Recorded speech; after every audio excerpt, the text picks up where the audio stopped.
7:35, Nashville's Morning News on Super Talk 99.7 WTN. I want to welcome on into the program Congressman Matt Van Epps. Always great to have you on, Congressman. There is so much to talk about, so let's get right into it. First of all, everyone knows you're a military veteran, so let's talk about how you feel the war in Iran is going.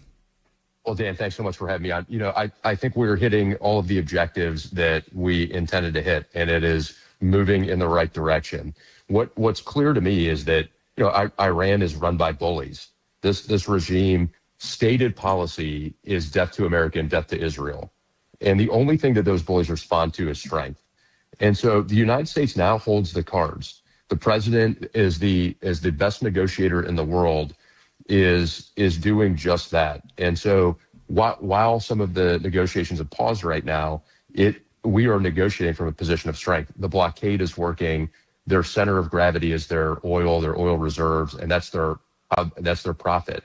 And by going after that, we are starting to squeeze that regime, and I think we're in a good position, and we'll see good results. I think just from a congressman, from a military standpoint, just putting some of the other stuff aside for a moment, but just from a military standpoint, I think that we have shown amazing skill at taking out some of their infrastructure and some of the other things that we've done. President Trump has been saying he wants to, next is going to be, the bridges and the power plants and all of that. But, I think part of this strategy that you're talking about, part of the negotiation is extending that ceasefire, which is what he's doing.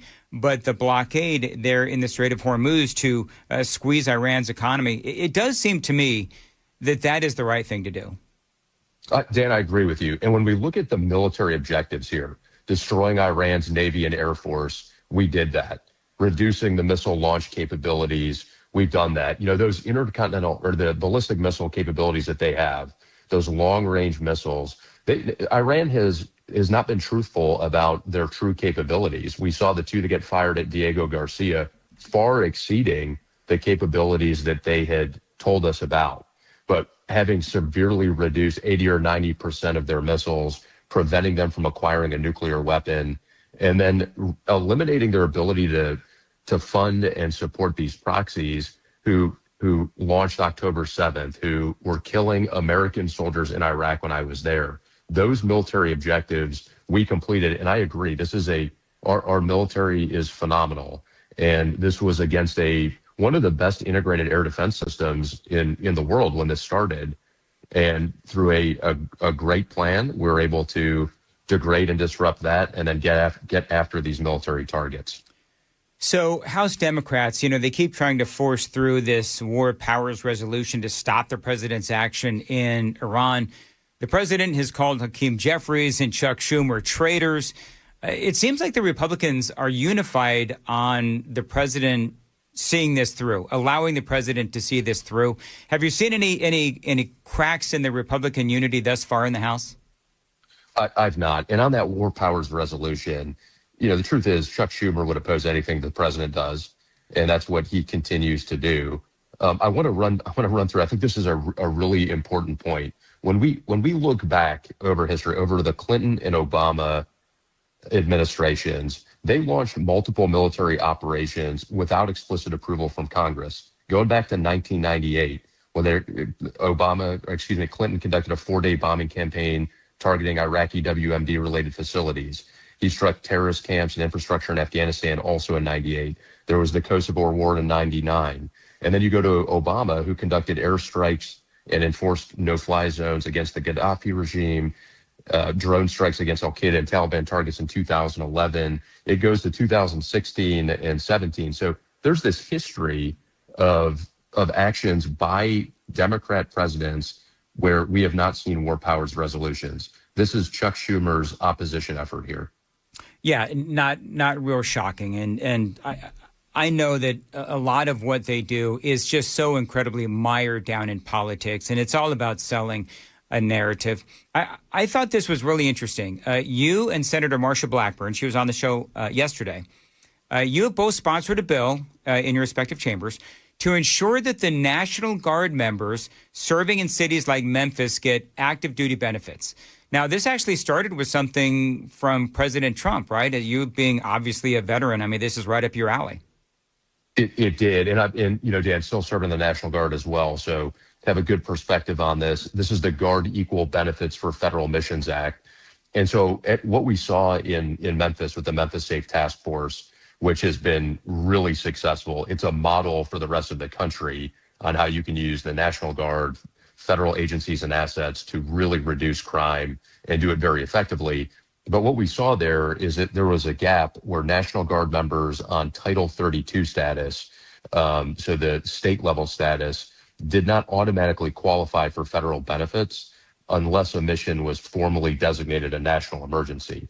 That one was not at the time. So the president stepped in, did an executive order, and this bill is going to codify the president's executive order to close that gap and ensure our National Guard soldiers get those federal benefits in these types of missions.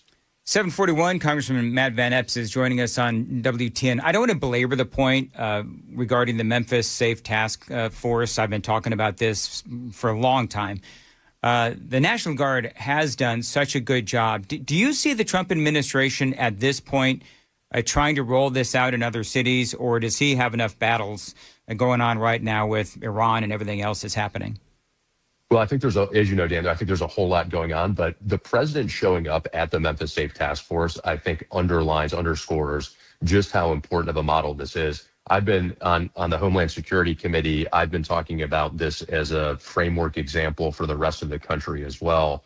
And I think the administration knows that, and where there are opportunities across the country, I would not be surprised if it was implemented, built off of the National Guard deployment in Washington, D.C. to start. And they're still out. Right? As I'm in D.C., I see groups of National Guard soldiers, and they do phenomenal work.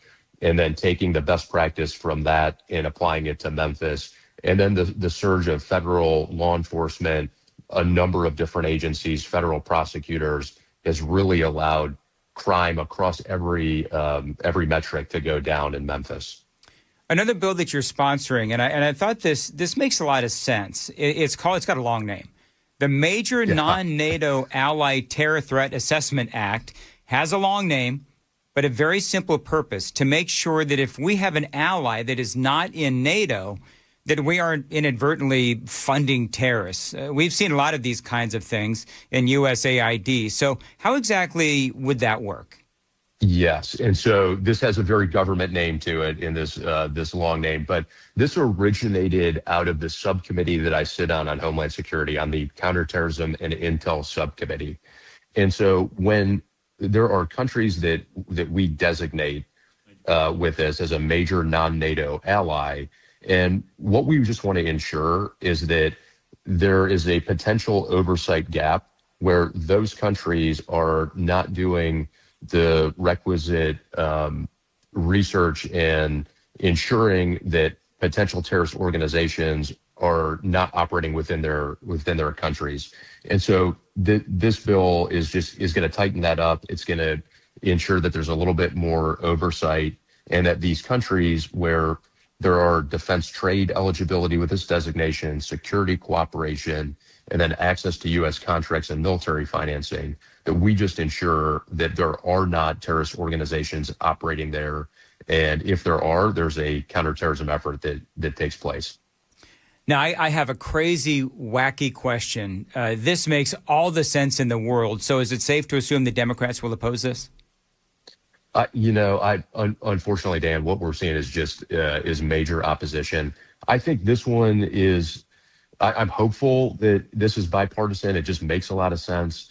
But what we're seeing on the Homeland Security Committee is pretty broad, just opposition to a whole lot. But I'm hopeful here, and we'll have to just see what happens. I asked Senator Marsha Blackburn, Congressman, this question yesterday, so I'm going to ask you the same thing. Since you're a veteran, I know that you can certainly relate to the increase in veteran suicide. The president is expediting FDA research into psychedelic-type drugs for help with things like PTSD for veterans and seizures and the like. And so this is something a lot of veterans have actually hailed, and veteran advocates have hailed as well. What are your thoughts on that?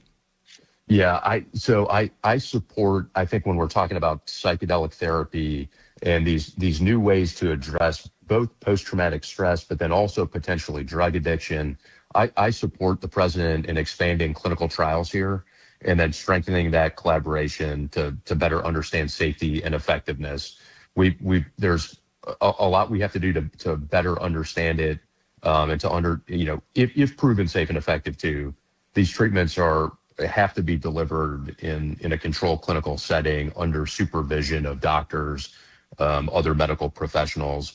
But the initial research seems to indicate some pretty good results. I was talking to a colleague of mine a representative from Texas who's on the baseball team with me, and we were talking about the effectiveness for this, not just for veterans, but for heroin and folks that are on heroin, and that only a couple of doses of this psychedelic type therapy can eliminate that addiction to heroin. And so some really positive results coming out from this. The executive order focuses on expanding access to those innovative treatments for serious mental illness. And so more to do here, but I'm excited about the potential pathway. So you mentioned major opposition with the Democrats. So you're new to Congress. It's been, how long has it been since you've been? 3 months, about 3 or 4 months. 4 months. Okay, about 4 months. Yeah. Have you been surprised at the amount of opposition to the point where I'm going to speak for myself, where the opposition is just, it's irrational in nature? I totally agree, Dan. I mean, I think two very key examples are the Save America Act, which is a better than an 80-20 issue to require IDs to register to vote in federal elections, to have an ID when you're voting, and to ensure that states remove anyone off their rolls that shouldn't be there if they've passed away. And this is to ensure that we have citizens voting in our country. That is the core basis of our republic. And it is like I said, better than 80-20 issue. I think over 70% of Democrats even support it. We passed it out of the House, and there are obstructionist Democrats that are preventing it from getting to the president's desk in the Senate. And, that one is very clear to me that it should just be done. And the other is this Homeland Security funding. I mean, we talk about there are 10 agencies within Homeland Security, from TSA and ICE and CBP, who are the two that, the Democrats are having problems with. But the Cybersecurity and Infrastructure Security Agency, Coast Guard, I mean, you name it, these very critical agencies, and these 10 work together. It's the whole reason why Homeland Security was established after 9/11, is to close these gaps and ensure that silos don't exist across agencies that are meant to protect the homeland. So when we don't fund CBP and ICE, they work in conjunction with the other 8 agencies. And so we have an effect of reducing our overall security. And that, to me, Dan, to your point, is just common sense. Like, we need to do that, and we need to get it funded, and we need to ensure that the homeland is secure. We've got major events coming up. We've got America 250 this year. We've got FIFA World Cup. We've got the Olympics on the horizon. And when we get behind now, that has an effect in the future. So that is CBP and ICE and the rest of Homeland Security have got to be fully funded. All right. So did I hear you right that you're now on the congressional baseball team? You said on the baseball team, yeah. I'm assuming. So 4 months in and you've already gotten a position on the team? Well, I'm on the team. I'm working really hard to ensure that I can play in the game. I grew up playing baseball, Dan. I was through high school, and I absolutely love it. We had so practices start at 5:50 a.m. So I'm getting up at like 4:30 for practice, which is, I know, probably still not as early as you get up, but we're waking up early. We had our first scrimmage last night against the Capitol Police, and I felt pretty good. I played a little bit of second base. I grew up playing third base, but played a little bit of second base. Had a put out and an assist. Had 2 plate appearances. Had a walk and I grounded out, but I got an RBI off the ground out. So it's feeling good. Before I started practice, I hadn't swung a bat in about 20 years. So, so it's starting to come back. But that game is in June, and we're going to have our full team, and we'll do a big event for it. they sold out. The money goes to charity. Yep. It's played in the Nationals ballpark. And I think last year they sold 30 or 40,000 tickets. Oh, it's a big deal. I mean, people love this. And so you've got to be looking forward to actually being able to play on a major league ball field. Oh, so excited about that. So excited to have the family and friends and our team there. And hopefully if I keep up the practice, hopefully we'll get a little playing time in the game too. All right. And good luck. We'll win big against the Democrats. That's the bottom line. There you go. That's always the most important thing. Politics or sports. Matt Van Epps, always great to have you on, Congressman, and we'll talk to you again soon. I appreciate it a lot. Have a great day. You too.